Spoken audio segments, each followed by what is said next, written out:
Hej og velkommen til Madkunsten. I den her video vil vise dig, hvordan man laver en rigtig lækker chokoladelagkage.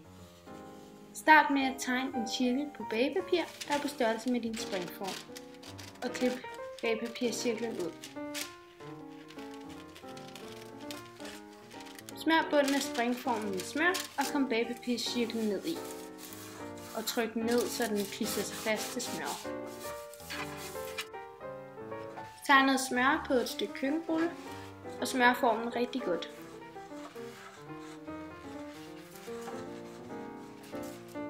Når den er blevet smurt godt, kommer jeg noget usødet kakaopulver ned i og ryster det rundt, så alle sider er dækket. I en skål ser jeg mel i.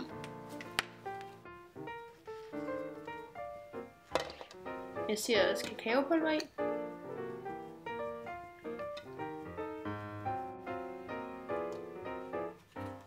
Og så kommer jeg natron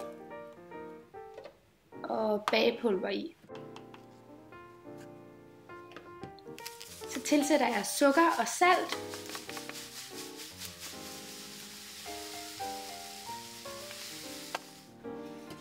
Og pisker det sammen, til det er godt blandet sammen.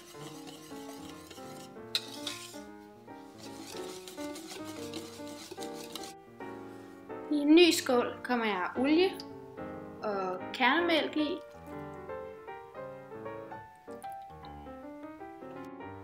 Og æg.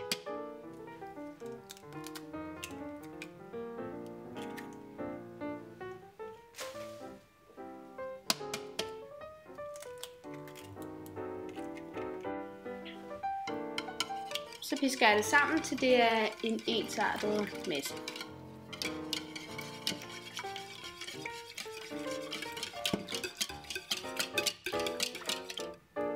Så kommer jeg det over i de tørre ingredienser og rører det langsomt sammen, til det lige akkurat er ensartet.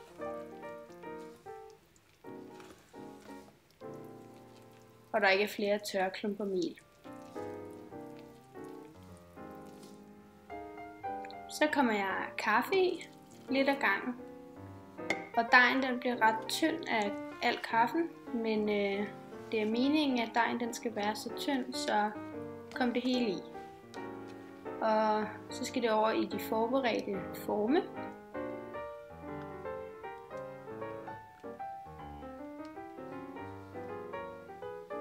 Sådan ligeligt i hver. Så skal de bages i 25-30 minutter.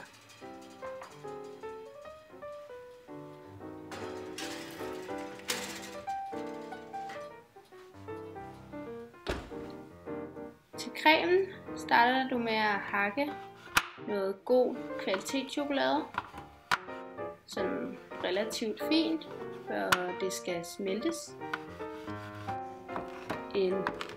Du kan smelte chokoladen i mikroovn eller over vandbad.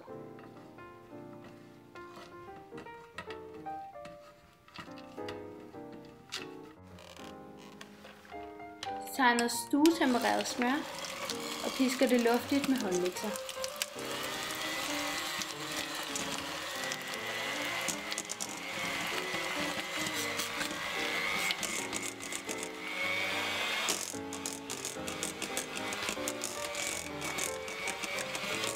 Når det er luftigt, ser jeg flormelis i.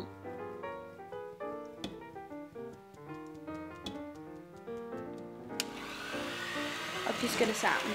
Til at starte med, der ligner det krummer, men det vil samle sig og blive til en lækker creme, som den her.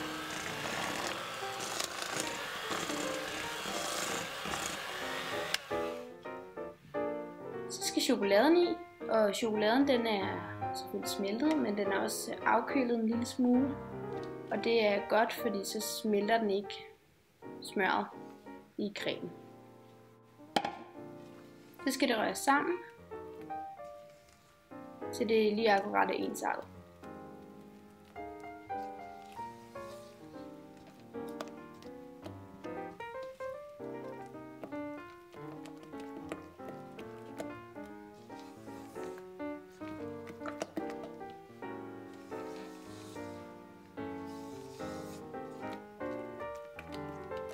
Så har jeg vendt en af mine bunde ud på det fad, jeg vil servere på, og så kommer noget creme på.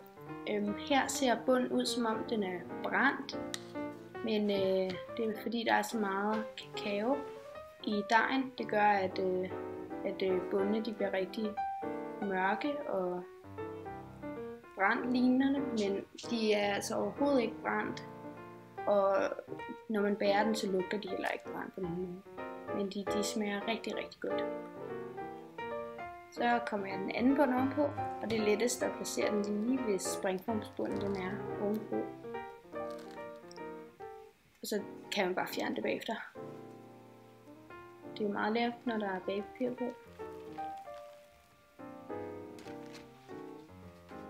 Så kommer jeg noget mere creme ovenpå, og det skal ikke være sådan særlig meget af det. Det skal være en lille smule, fordi at vi laver sådan en, det hedder en crumb coat, det hedder det på amerikansk. Og det er simpelthen, hvor vi vil forsegle alle krummerne i den her portion creme. Og det gør, at den skal se sådan her ud.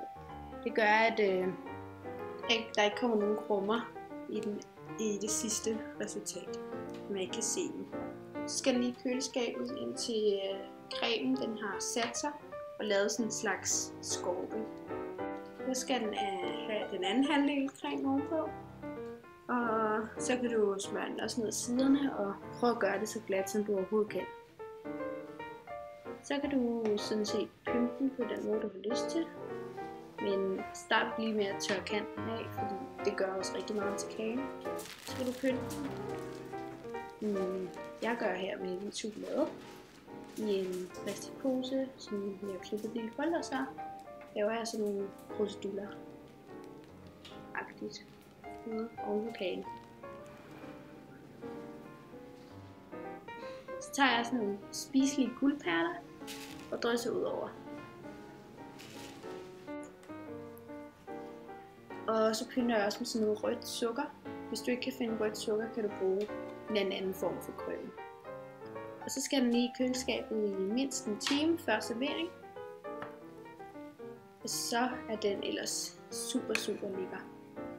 Jeg synes virkelig, at du skulle prøve at lave den, fordi den er virkelig lækker chokoladetung i det.